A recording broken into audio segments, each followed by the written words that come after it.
الحمدللہ رب العالمین والصلاة والسلام علی اشرف الانبیاء والمرسلین نبینا محمد وعلی آلہ وصحبہ اجمعین، اما بعد۔ امام شعبی اور امام ابن سیرین رحمہ اللہ تعالیٰ نے اپنی کتابوں میں اس واقعہ کو نقل کیا ہے۔ ناظرین اکرام، امیر المومنین عمر فاروق رضی اللہ تعالیٰ عنہ ان کا دور حکومت ہے۔ انہوں نے ایک بدو سے ایک سودا کیا اور سودے میں ایک گھوڑی کو خریدا، قیمت ادا کی اور گھر کی طرف چل دیے۔ کچھ ہی دور گئے تھے کہ انہوں نے غور کیا کہ گھوڑی جو ہے وہ لنگڑا رہی ہے، سیدھی نہیں چل رہی۔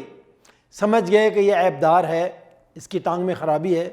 فوراً واپس ہوئے اور بدو کے پاس گئے اور اسے جا کے فرمانے لگے کہ یہ گھوڑی واپس لے لو، یہ گھوڑی اس کی ٹانگ خراب ہے، یہ صحیح نہیں ہے۔ بدو کہنے لگا امیر المومنین، میں نے آپ کو گھوڑی بالکل صحیح سلامت دی تھی، جب آپ نے خریدی بالکل صحیح تھی، اب کچھ دیر کے بعد اگر اس میں کوئی خرابی پیش آ گئی، اب یہ آپ کا مال ہے، میں واپس نہیں کر سکتا۔ عمر فاروق رضی اللہ تعالیٰ عنہ کہنے لگے ٹھیک ہے، تو پھر ہم اس کا فیصلہ کروا لیتے ہیں، قاضی کے پاس چلتے ہیں۔ بدو کہنے لگا کون سے قاضی کے پاس؟ امیر المومنین نے فرمایا جہاں تم چاہو۔ کہنے لگا ٹھیک ہے، میں قاضی شرح بن حارث الکندی کے پاس جانا چاہتا ہوں، مجھے ان پر اعتماد ہے، کیونکہ اسے یہ بھی خوف ہے کہ امیر المومنین ہیں، نہ جانے فیصلہ کیسا آئے۔ لیکن قاضی شرح اس بارے میں بڑے مشہور تھے کہ ان کے فیصلے بے لاگ ہوتے تھے، حق میں مبنی ہوتے تھے، ان کی عدالت میں پہنچ جاتے ہیں۔ امیر المومنین عمر فاروق رضی اللہ تعالیٰ عنہ پورا واقعہ قاضی صاحب کے گوش گزار کرتے ہیں کہ میں نے اس طرح اس شخص سے یہ گھوڑی خریدی، کچھ دور گیا تو معلوم ہوا کہ گھوڑی لنگڑی ہے۔ قاضی نے امیر المومنین عمر فاروق رضی اللہ تعالیٰ عنہ سے دریافت کیا کہ حضرت، دریافت کیا امیر المومنین، جب آپ نے گھوڑی خریدی تھی کیا اس وقت گھوڑی بالکل ٹھیک تھی یا اس وقت بھی لنگڑی تھی؟ فرمان لگے نہیں، اس وقت ٹھیک تھی، اور جب میں اس پر سوار ہوا جب بھی ٹھیک تھی، لیکن کچھ فاصلے پہ جا کے گھوڑی لنگڑانے لگی۔ قاضی شرح نے کیا جواب دیا؟ امیر المومنین بات یہ ہے کہ گھوڑی آپ کی ہے، یا تو آپ اس گھوڑی کو اپنے پاس رکھیں، دوبارہ تھوڑا سا کر رہا ہوں جی،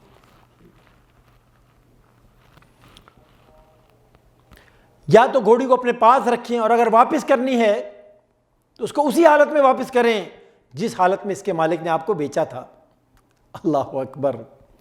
عمر فاروق رضی اللہ تعالیٰ عنہ قاضی صاحب کا فیصلہ سن کے بہت تعجب فرماتے ہیں، اور پھر ان کے فیصلے پہ خوشی کا اظہار بھی فرماتے ہیں، اور اللہ کا شکر ادا کرتے ہیں کہ اللہ نے ان کو اس قسم کے لوگ عطا فرمائے تھے۔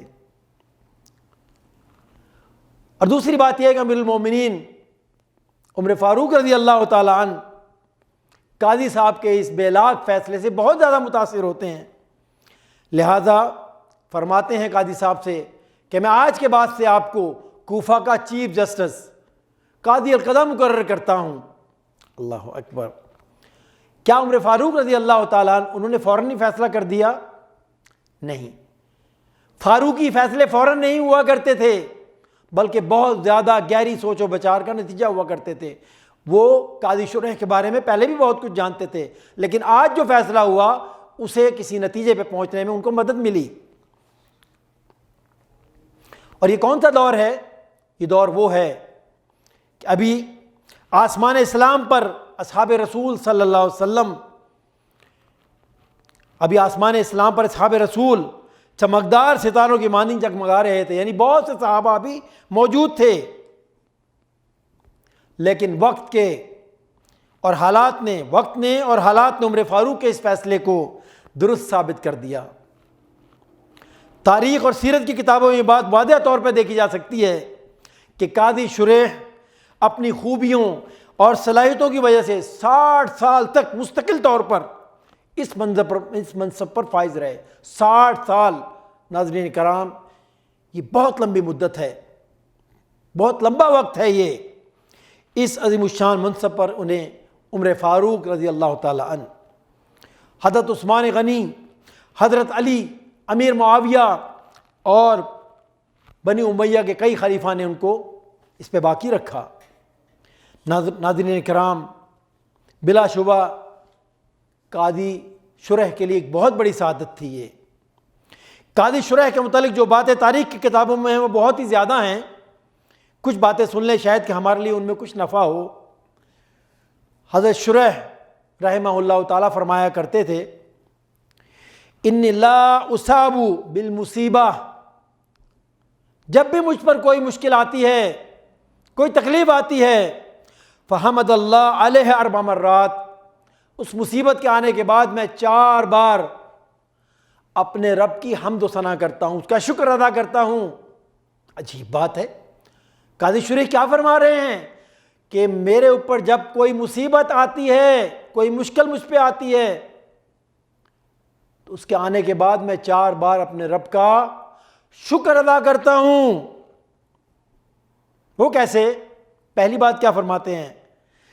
احمدہ اذ لم یکن اعظم منہا، شکر ادا کرتا ہوں اللہ کا اس بات پر. کس بات پر؟ کہ کوئی مصیبت اس سے بھی بڑی آ سکتی تھی جو مجھ پر آئی ہے. اللہ نے احسان کیا، کرم کیا، فضل کیا کہ چھوٹی مصیبت مجھ پر آئی، بڑی مصیبت سے میں بچ گیا. اللہ اکبر. اس پہ اللہ کا شکر ادا کرتا ہوں. اور دوسری بات کیا فرماتے ہیں؟ وَأَحْمَدَهُ إِذْ رَزَقَنِي صَبْرَ عَلَيْهَا، اور اللہ کا اس بات پر بھی شکر ادا کرتا ہوں کہ جو مصیبت مجھ پر آئی اس پر اللہ نے مجھے صبر کی توفیق عطا فرمائی.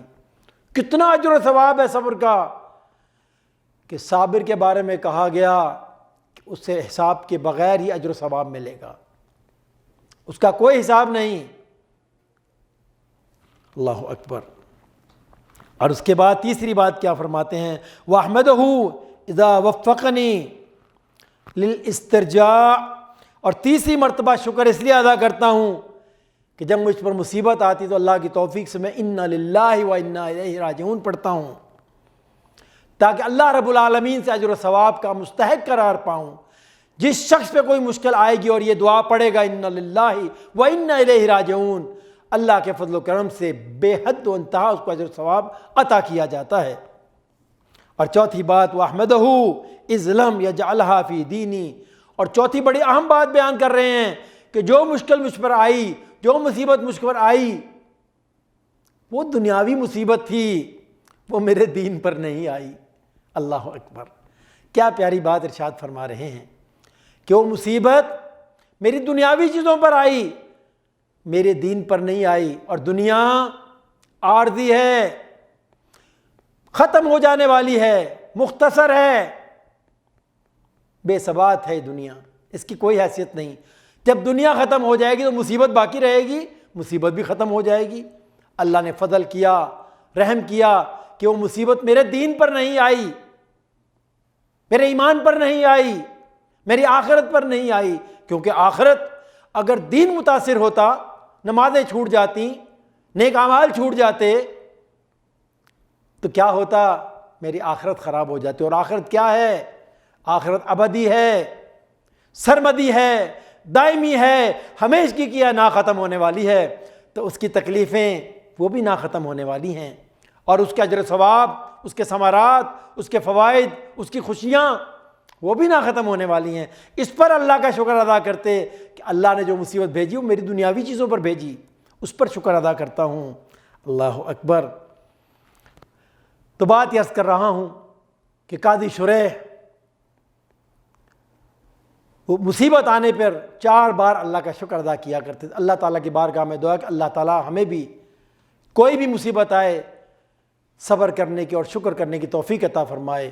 وآخر دعوانا ان الحمدللہ رب العالمین. صلو علیہ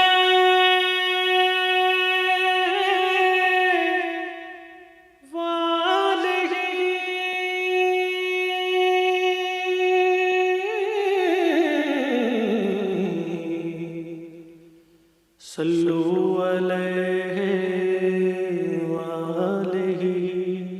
صلوا علیہ